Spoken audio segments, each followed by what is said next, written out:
ಇತ್ತೀಚಿನ ಸಂಚಿಕೆಗಳನ್ನು ಜಾಹೀರಾತಿನ ಕಿರಿಕಿರಿ ಇಲ್ಲದೆ ನೋಡಿ.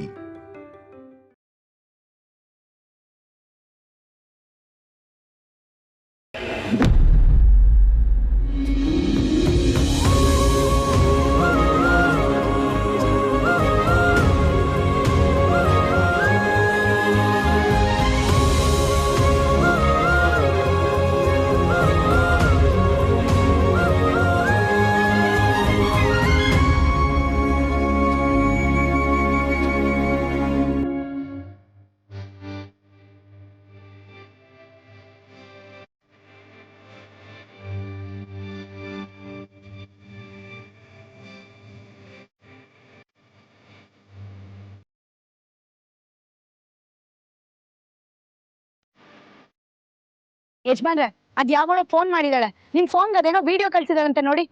ಅಪ್ಪ ಅಮ್ಮಂಗೆ ಗೊತ್ತಾಗೋದು ಬೇಡ. ಈ ವಿಷಯ ನಮ್ಮ 4 ಜನದ ಮಧ್ಯನೇ ಇರಲಿ. ಹಾಗಂತ ಭಾಷೆ ಕೊಡಿ.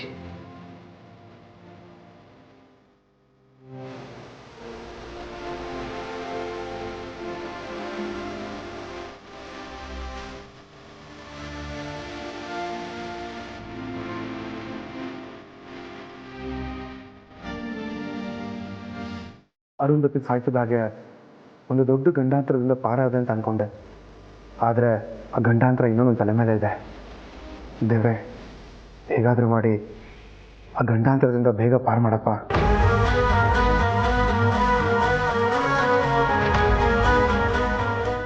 ಈ ಹೊಸ ಸಂವತ್ಸರ ನೋವನ್ನೆಲ್ಲ ಮರೆಸಿ ನಮ್ಮನ್ನು ಒಂದುಗೂಡಿಸ್ಲಪ್ಪ ದೇವ್ರೆ.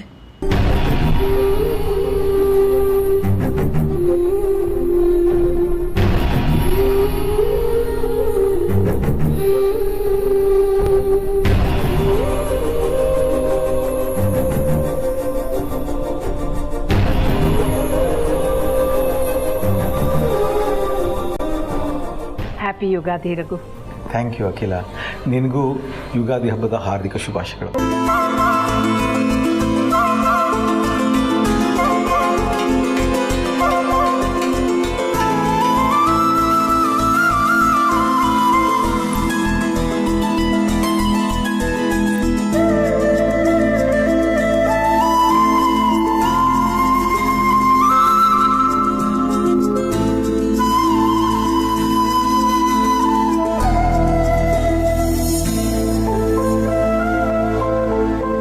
ಯುಗಾದಿ ಹಬ್ಬದ ಶುಭಾಶಯಗಳು ಯಜಮಾನ್ರೆ. ನಿನಗೂ ಹಬ್ಬದ ಶುಭಾಶಯಗಳು ಪರು. ಯುಗಾದಿ ಹಬ್ಬದ ಶುಭಾಶಯಗಳು ಅಪ್ಪ. ನಿನಗೂ ಶುಭಾಶಯ ಕಣಮ್ಮ, ಒಳ್ಳೆಯದಾಗಲಿ.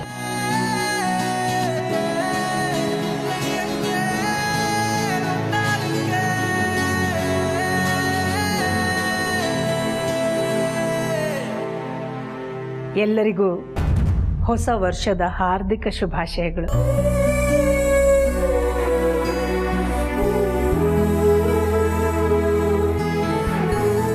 ಪಾರು, ನೀನು ಅಮ್ಮನ ಹತ್ರ ಹೊರಟಾಗಿ ಮಾತಾಡಿ ಡಿಸ್ಟರ್ಬ್ ಆಗಿದ್ಯಲ್ಲ, ಅದನ್ನ ನೋಡಿ ನಾನು ಎಲ್ಲಿ ನೀನು ಈ ಸತಿ ಹಬ್ಬ ಮಾಡ್ತೀಯ ಇಲ್ವ ಅಂತ ಅಂದ್ಕೊಂಡಿದ್ದೆ.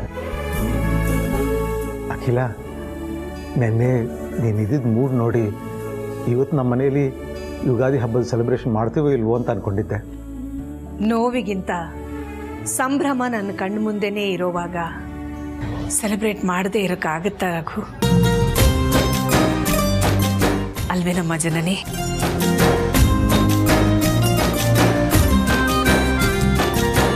ಅಖಿಲಮ್ಮನ ಮನಸ್ಸಿಗೆ ನೋವಾಗ ಹಾಗೆ ಮಾತಾಡಿದ್ದು ನನ್ನ ಮನಸ್ಸಿಗೂ ಹಿಂಸೆ ಆಗ್ತಾ ಇದೆ ಯಜಮಾನ್ರೆ. ಆದರೆ ಹಬ್ಬ ಅನ್ನೋದು ಕುಟುಂಬದವ್ರೆಲ್ಲರೂ ಸೇರಿ ಆಚರಿಸ್ಬೇಕಾದದ್ದು. ನನ್ನ ನೋವು ಹಿಂಸೆಯಿಂದ ಅದು ಬೇರೆಯವ್ರ ಸಂತೋಷನ ಹಾಳು ಮಾಡಬಾರ್ದಲ್ವಾ? ಅದಕ್ಕೆ. ಅದು ಅಲ್ಲದೆ ಇವತ್ತಿಂದ ನಿಮ್ಮ ಹೊಸ ಜೀವನ ಶುರುವಾಗೋದ್ರಲ್ಲಿದೆ. ನಿಮ್ಮದು ಅಲ್ಲ, ನಮ್ಮದು ಅಂತ ಹೇಳು ಪಾರು. ಸರಿ ಸರಿ, ನಮ್ಮ ಹೊಸ ಜೀವನ ಶುರುವಾಗೋದ್ರಲ್ಲಿದೆ. ಆ ದೇವ್ರು ಕೊಟ್ಟಿದ್ದನ್ನು ನಾವು ಸಂತೋಷದಿಂದ ಅನುಭವಿಸ್ಬೇಕಲ್ವಾ?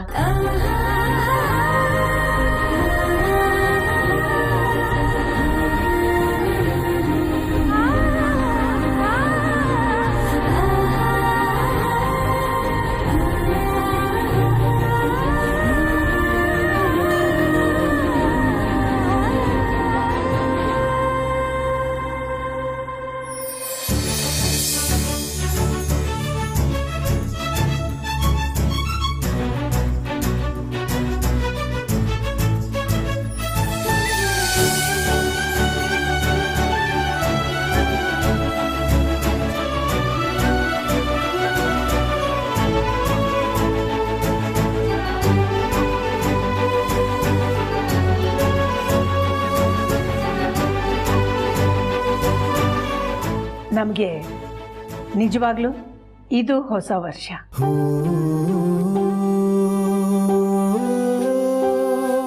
ನಮ್ಮ ಮನೇಲಿ ಯುಗಾದಿ ಹಬ್ಬ ಮಾಡಿದೆ, ನಿಮ್ಮ ಮನೇಲಿ ನಿಮ್ಮ ಸೊಸೆ ಸೇವೆ ಮಾಡೋದಾಯ್ತಲ್ಲ.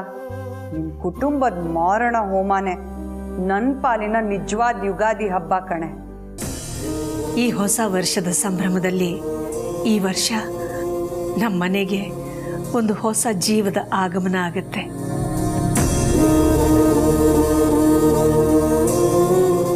ಒಂದಲ್ಲ ಅಖಿಲ, ನಮ್ಮ ಮನೆಗೆ 2 ಹೊಸ ಜೀವ ಬರೋದ್ರಲ್ಲಿದೆ. ಯಾಕಂದರೆ ಪಾರ್ವತಿ ಕೂಡ ತಾಯಿ ಆಗ್ತಿದ್ದಾಳೆ. ಒಂದಲ್ಲ ಅಕ್ಕ, 2 ಜೀವ.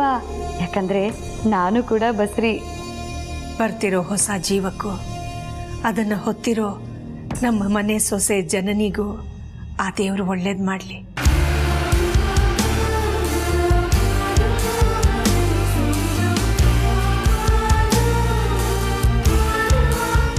ಅಪ್ಪ ಆಶೀರ್ವಾದ ಮಾಡು. ಹೇ, ಏನು ಮಾಡ್ತಿದೀಯಾ? ಹೊಟ್ಟೆನಲ್ಲಿ ಮಗು ಇದೆ, ಇಂಥ ಸಮಯದಲ್ಲಿ ಬಗ್ಬಾರ್ದು.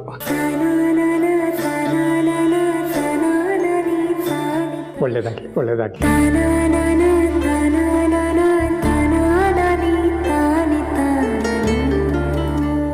ಅಯ್ಯೋ ಜನನಿ, ಬೇಡಮ್ಮ, ಮಡ್ಲಲ್ಲಿ ಮಗು ಇದೆ. ಇಂಥ ಸಮಯದಲ್ಲಿ ಇಷ್ಟೊಂದು ಬಗ್ಗಿ ಎದ್ದು ಮಾಡಬಾರ್ದು. ನನ್ನ ಆಶೀರ್ವಾದ ಸದಾ ನಿನ್ನ ಮೇಲಿದ್ದೇ ಇರುತ್ತೆ.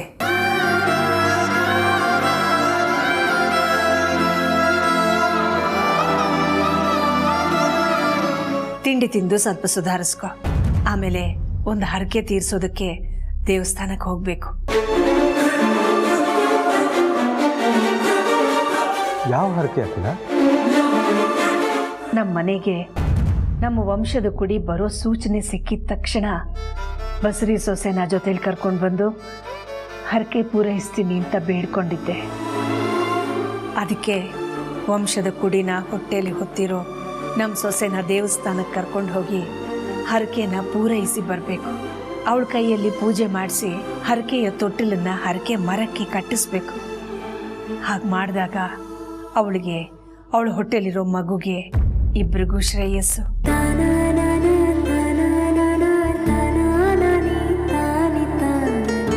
ಓ, ಜನನಿ ಪಾರ್ಕಿಗೆ ವಾಕಿಂಗಿಗೆ ಹೋಗ್ತಾಳೆ ಅಂತ ಇವನು ಪಾರ್ವತಿನ ವಾಕಿಂಗಿಗೆ ಕರ್ಕೊಂಡು ಹೋಗಿದ್ದಾಯ್ತು. ಇವಳಿಗೆ ಮಾಡಿದ ಬಾದಾಮಿ ಕಲ್ಸಕ್ರೆ ಹಾಲನ್ನು ಪಾರ್ವತಿಗೂ ತೊಗೊಂಡೋಗಿ ಕೊಟ್ಟಿದ್ದಾಯ್ತು. ಯೋಗ ಟೀಚರು ಆಗಿದ್ದಾಯ್ತು. ಈಗ ಅವಳ ಕೈಲೂ ಹರಕೆ ತೊಟ್ಲು ಕಟ್ಸೋಕೆ ಹೊರಡ್ತಾನೇನೋ. ಜನನಿ ಥರ ಪಾರ್ವತಿ ಕೈಲೂ ತೊಟ್ಲು ಕಟ್ಟಿಸ್ಬೇಕಲ್ಲ, ಆಗ ಅವಳ ಹೊಟ್ಟೆಯಲ್ಲಿರೋ ಮಗು ಆರೋಗ್ಯವಾಗಿ ಕ್ಷೇಮವಾಗಿರುತ್ತೆ. ಆದರೆ ಈಗಿರೋ ಪರಿಸ್ಥಿತಿನಲ್ಲಿ ಅಖಿಲ ಪಾರ್ವತಿ ಕೈಯಲ್ಲಿ ಹರಕೆ ತೀರಿಸೋದಂತೂ ಆಗದ ಮಾತು. ಮಾವನಾಗಿ ನಾನಾದರೂ ಆ ಕರ್ತವ್ಯ ಮಾಡಬೇಕು. ಹೇಗೂ ಜನನಿ ತಿಂಡಿ ತಿಂದು ಸುಧಾರಿಸ್ಕೊಂಡು ಮೇಲೆ ದೇವಸ್ಥಾನಕ್ಕೆ ಹೋಗೋದು ಅಂತ ಅಖಿಲ ಹೇಳಿದ್ದಾಳೆ. ಅಷ್ಟರೊಳಗೆ ನಾನು ಪಾರ್ವತಿನ ದೇವಸ್ಥಾನಕ್ಕೆ ಕರ್ಕೊಂಡು ಹೋಗಿ ಹರಕೆ ತೊಟ್ಲು ಕಟ್ಟಿಸ್ಬಿಡ್ಬೇಕು. ಅಕ್ಕ, ನಾನು ಬಸ್ರಿ ಅಂದಮೇಲೆ ನಾನು ಹರಕೆ ತೊಟ್ಟಿಲನ್ನ ಕಟ್ಟಬೇಕು ತಾನೆ. ಆದರೆ ಇವತ್ತು ಬೇಡ. ಇವತ್ತು ಹಬ್ಬದ ಊಟನ ಚೆನ್ನಾಗಿ ಊಟ ಮಾಡಿಕೊಂಡು ನಾಳೆ ಹೋಗಿ ಕಟ್ಬಿಟ್ಟು ಬರ್ತೀನಿ. ಅಖಿಲ, ಒಂದು ಅರ್ಜೆಂಟ್ ಕೆಲಸ ಇದೆ, ನನ್ನ ಫ್ರೆಂಡ್ ಮೀಟ್ ಮಾಡ್ಕೊಂಡು ಬರ್ತೀನಿ. ಎಲ್ಲೇ ಹೋಗೋದಿದ್ರು ತಿಂಡಿ ತಿನ್ಕೊಂಡು ಹೋಗಿರಕು. ಆಯಿತು ಅಖಿಲ.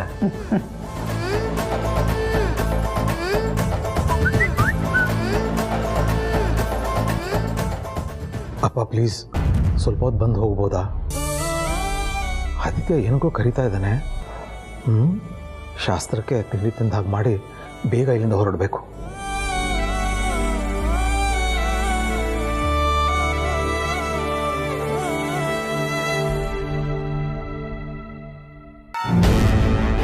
ಹೋಗ್ಲೇ ಮೆಸೇಜ್ ಮಾಡಿದ್ದೆ, ಇನ್ನೂ ರಿಪ್ಲೈ ಬಂದಿಲ್ಲ. ಬರ್ತಾರ ಇಲ್ವೋ ಗೊತ್ತಾಗ್ತಾ ಇಲ್ವಲ್ಲ. ಬಂದಾಯ್ತು ಮಗನೇ.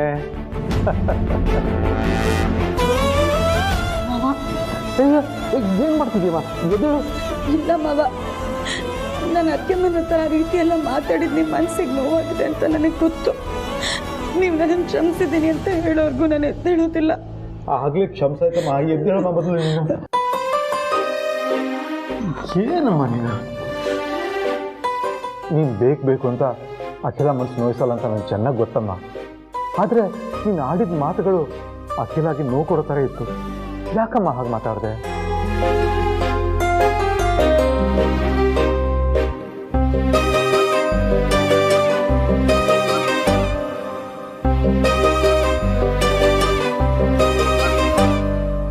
ಆದಿತ್ಯ ಡ್ರೈವರಾಗಿ ಬಂದಿದ್ದು ಅಖಿಲ ನಿರ್ಧಾರ ಅಲ್ಲ, ಅದು ನಿನಗೂ ಚೆನ್ನಾಗಿ ಗೊತ್ತು. ಆದರೂ ನನ್ನ ಗಂಡನ ಡ್ರೈವರಾಗಿ ಕರ್ಕೊಳ್ಳೋದಕ್ಕೆ ನಿಮ್ಗೆ ಎಷ್ಟು ಧೈರ್ಯ ಅಂತ ಅದು ಹೇಗಮ್ಮ ಅಖಿಲ ಕೇಳಿದೆ?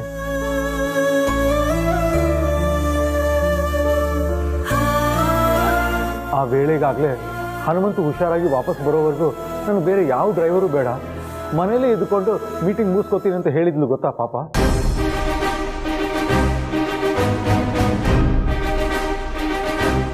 ಹೌದಮ್ಮ, ಇದನ್ನು ಅಪ್ಪೋರು ಅವತ್ತೇ ಕರೆದು ಹೇಳಿದ್ರು. ನಾನು ಈ ವಿಷಯ ನಿಮ್ಮ ಹತ್ರ ಬಂದು ಹೇಳೋಣ ಅಂದ್ಕೊಂಡೆ. ಅಷ್ಟರಲ್ಲಿ ನೀನು ಹೋಗಿ ಗಲಾಟೆ ಮಾಡ್ಕೊಂಡು ಬಂದಿದ್ದೀಯಾ.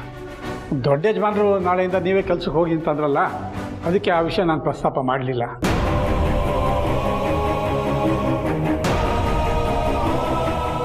ಆದರೆ ಈಗ ಅನ್ನಿಸ್ತಿದೆ, ವಕೀಲಮ್ದವರು ಇವ್ರನ್ನ ಕೆಲ್ಸಕ್ಕೆ ಬರೋದು ಬೇಡ ಅಂತ ಹೇಳಿದ ವಿಷಯನ ನಿನಗೆ ಹೇಳಿಬಿಡ್ಬೇಕಾಗಿತ್ತು. ಹೇಳಿದ್ದಿದ್ರೆ ನೀನು ಹೋಗಿ ಅಖಿಲಮ್ಮನ ಮುಂದೆ ಹಾಗೆಲ್ಲ ಮಾತಾಡ್ತಿರ್ಲಿಲ್ವೇನೋ.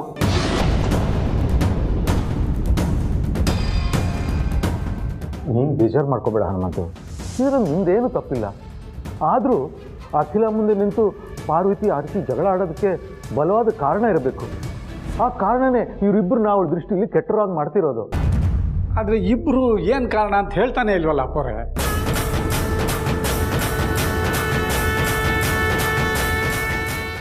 ಅದೇ ನನಗೂ ಬೇಜಾರಾಗ್ತಿರೋದು ಹನುಮಂತು. ನೀನು ನೆಕ್ಸ್ಟ್ ಬುದ್ಧಿ ಉಪಯೋಗಿಸ್ದೆ ನಾನು ಹೇಳ್ದಾಗ ಮಾಡಿದ್ರೆ ಎಲ್ಲರೂ ಬದುಕೊಳ್ತಾರೆ. ಹಾಗಂತ ನೀನು ನೊಂದ್ಕೊಳಕ್ಕೆ ಹೋಗ್ಬೇಡಮ್ಮ. ಹೆಣ್ಮಕ್ಳು ನಗ್ನಗ್ತಾ ಇದ್ರೆ ಮನೆ ನೆಮ್ಮದಿಯಾಗಿರುತ್ತೆ.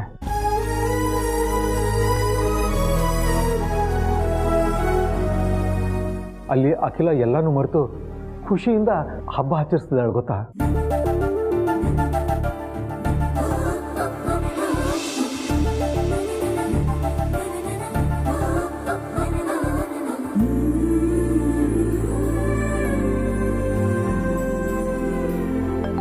ಯುಗಾದಿ ಹಬ್ಬದ ಶುಭಾಶಯಗಳು ಮಾವ.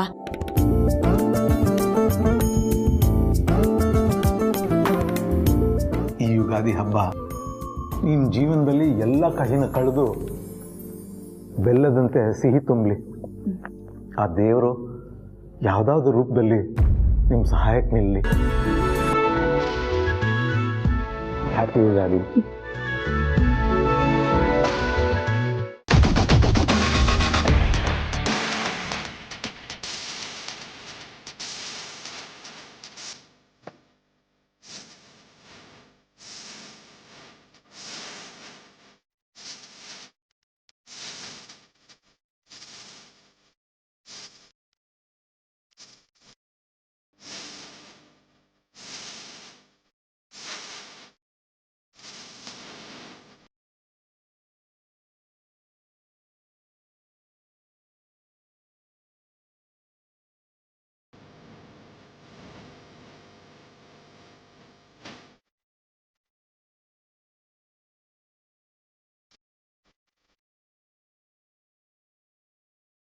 ಅಯ್ಯೋ, ಬಂದು ಉದ್ದೇಶನೇ ಮರ್ತೋಯ್ತು. ನೀವಿಬ್ರು ನಡಿ, ನನ್ನ ಜೊತೆ ದೇವಸ್ಥಾನಕ್ಕೆ ಹೋಗ್ಬೇಕು. ಯಾಕೆ ಮಾವ? ನಿಮ್ಮ ಹೊಟ್ಟೆಲಿರೋ ಮಗು ಕ್ಷೇಮವಾಗಿರ್ಲಿ ಅಂತ ಒಂದು ಹರಕೆ ತೋಕೆ ಕಟ್ಟಬೇಕು, ಅದಕ್ಕೆ.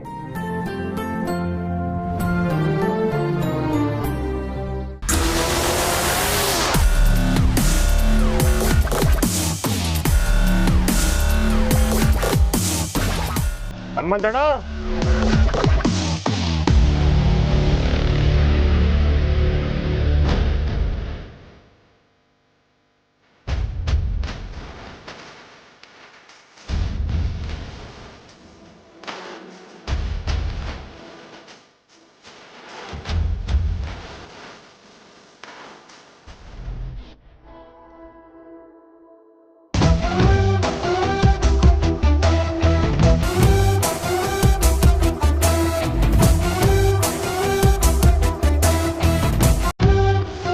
ಕೊಟ್ಟು ಮಾತಿಗೆ ತೆಪ್ಪಕ್ಕಿಲ್ಲ ಕಂಟಿ.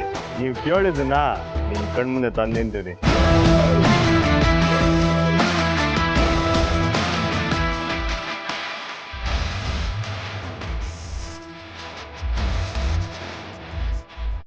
ಅಪ್ಪ ಇವರು ಕಂಟಿ ಅಂತ ಬಡ್ಡಿ ಬಂಗಾರಮ್ಮ ಇದ್ದಾರಲ್ಲ ಅವ್ರ ಮಗ.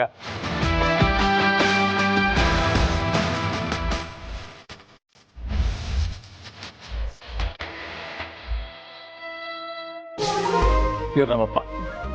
ನಮಸ್ಕಾರ ಅಪ್ಪರ.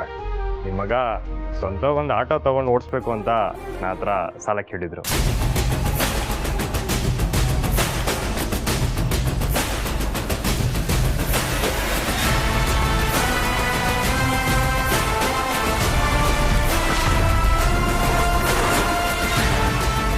ನಮ್ಮವ್ವ ಕಡಿಮೆ ಬಡ್ಡಿಗೆ ಸಾಲ ಕೊಟ್ಟರು. ಇವ್ರ ಮೇಲಿನ ಗೌರವಕ್ಕೆ ಆ ದುಡ್ಡನ್ನಾಗ ನಾನೇ ಒಂದು ಹೊಸ ಆಟ ತಗೊಂಡ್ಬಂದೆ. ಹೆಂಗದೆ? ಆದಿತ್ಯ, ನೀನು ಆಟೋ ಓಡಿಸ್ಬೇಕು ಅಂತಿದೀಯಾ?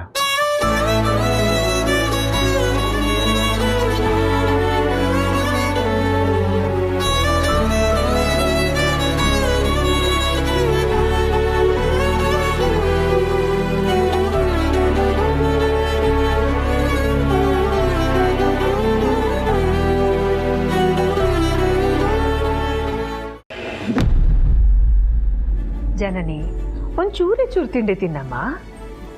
ಬೇಡ ಅತ್ತೆ, ನಂಗೆ ಹಸಿವಿಲ್ಲ. ಈಗ ತಾನೇ ನೀವು ಮಾಡಿಕೊಟ್ಟು ಜ್ಯೂಸ್ನ ಕುಡ್ದೆ ತಾನೆ.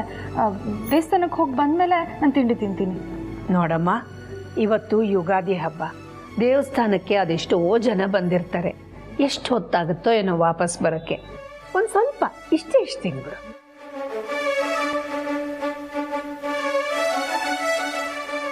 ಬೇಡ ಅತ್ತೆ, ನಂಗೆ ಏನು ಸೇರ್ತಾ ಇಲ್ಲ ಇವಾಗ. ಅಲ್ಲಿಂದ ಬಂದಮೇಲೆ ನಾನು ನಿಜವಾಗ್ಲೂ ತಿಂತೀನಿ, ಪ್ಲೀಸ್. ಆಯ್ತಮ್ಮ.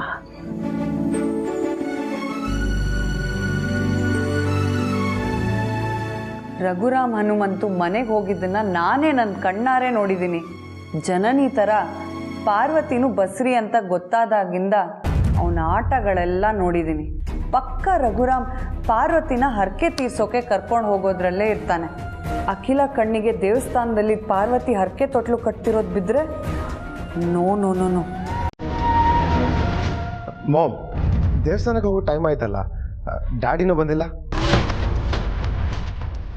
ಫ್ರೆಂಡನ್ನ ನೋಡ್ಕೊಂಡು ಬರ್ತೀನಿ ಅಂತ ಹೋಗಿದಾರಲ್ಲಪ್ಪ.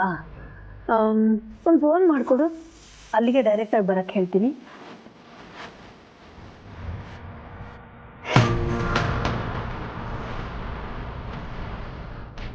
ಅಖಿಲ ಜನನಿ ಈಗಲೇ ದೇವಸ್ಥಾನಕ್ಕೆ ಹೋಗೋ ವಿಷಯ ಗೊತ್ತಾದರೆ ಸಾಕು, ರಘುರಾಮ್ ಪಾರ್ವತಿನ ಕರ್ಕೊಂಡು ಹೋಗೋ ಸಾಹಸ ಮಾಡಲ್ಲ.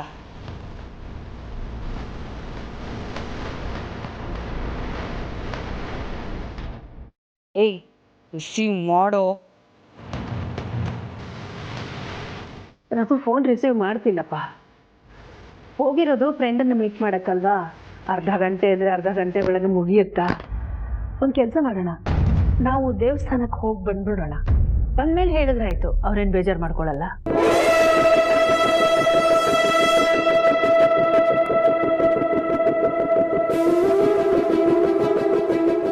ಆ ರಘುರಾಮ್ ಪಾರ್ವತಿ ಜೊತೆಗೆ ಅಖಿಲ ಜನನಿ ಜೊತೆಗೆ ಹರಕೆ ತೊಟ್ಲು ಕಟ್ಸೋಕೆ ಹೋಗ್ತಿದ್ದಾರೆ. ಅಖಿಲಂಗೇನಾದರೂ ಪಾರ್ವತಿ ಹರಕೆ ತೊಟ್ಲು ಕಟ್ತಿರೋದು ನೋಡಿ ಅವಳು ಕೂಡ ಪ್ರೆಗ್ನೆಂಟ್ ಅಂತ ಗೊತ್ತಾದರೆ ಮಕ್ಕಳ ಮೇಲಿನ ಕೋಪ ಮೊಮ್ಮಕ್ಕಳು ಮರೆಸ್ತಾರೆ ಅಂತಾರೆ. ಪಾರ್ವತಿ ಹೊಟ್ಟೆಲಿ ತನ್ನ ವಂಶದ ಕುಡಿ ಬೆಳೀತಿರೋ ವಿಷಯ ಅಖಿಲಂಗೆ ಗೊತ್ತಾಗೋಕೆ ಬಿಡಲೇಬಾರ್ದು.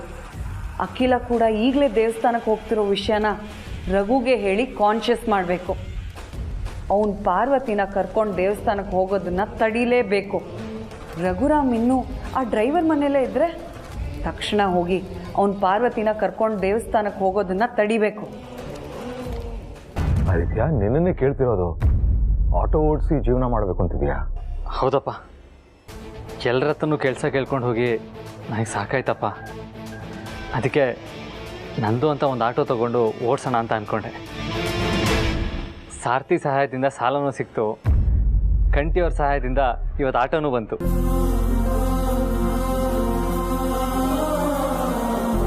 ಇವತ್ತಿಂದ ನಾನು ಆಟೋ ಓಡಿಸ್ತೀನಪ್ಪ. ಆದಷ್ಟು ಬೇಗ ಇವ್ರ ಸಾಲ ತೀರಿಸ್ತೀನಿ. ಅಪ್ಪ, ನಾನು ಆಟೋ ಡ್ರೈವರ್ ಆಗೋದು ನಿಮ್ಗೆ ಅವಮಾನದ ವಿಷಯ ಅಲ್ಲ ತಾನೆ? ಇಲ್ಲ ಆದಿತ್ಯ, ಹೆಮ್ಮೆ ಪಡೋ ವಿಷಯ. ಆದರೆ ಸಂಕಟನೂ ಆಗುತ್ತೆ. ಸಂಕಟ ಯಾಕಪ್ಪವ್ರೆ? ಮಗ ತಿಂಗಳ ಸಂಬಳಕ್ಕೆ ಯಾವನ್ ಮುಂದೆನೋ ಕೈ ಹೊಡೆದೆ ಸ್ವಂತವಾಗಿ ಏನೋ ಮಾಡಕೊಂಡವ್ರೆ. ಒಳ್ಳೇದಾಗ್ಲಿ ಅಂತ ತರಿಸಿ. ಹೌದು ಅಪ್ಪರೇ, ಇಷ್ಟು ದಿವಸ ದೊಡ್ಡ ಕಂಪ್ನಿಲಿ ಯಜಮಾನನ ಜಾಗದಲ್ಲಿ ಕೂತು ಸಾವಿರಾರು ಜನಕ್ಕೆ ಕೆಲಸ ಕೊಡ್ತಿದ್ರು. ಈಗ ಸಾವಿರಾರು ಜನ ಕಲ್ದೇ ಇದ್ರು 100 ಜನಕ್ಕೆ ಕೆಲಸ ಕೊಡೋಂಗಾಗ್ಲಿ ಅಂತ ಹರ್ಸಿ ಅಪ್ಪರೇ.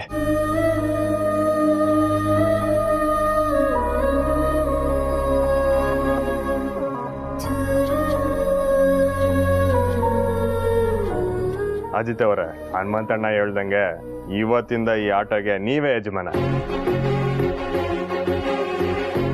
ಈ ಒಂದು ಆಟೋ 10 ಆಗ್ಲಿ 10 100 ಆಗ್ಲಿ, ನೀವಿನ್ನೂ ಸಾವಿರಾರು ಜನಕ್ಕೆ ಅನ್ನದ ದಾರಿ ಮಾಡ್ಕೊಡಂಗಾಗ್ಲಿ. ತಕೊಳ್ಳಿ ಕೀನ.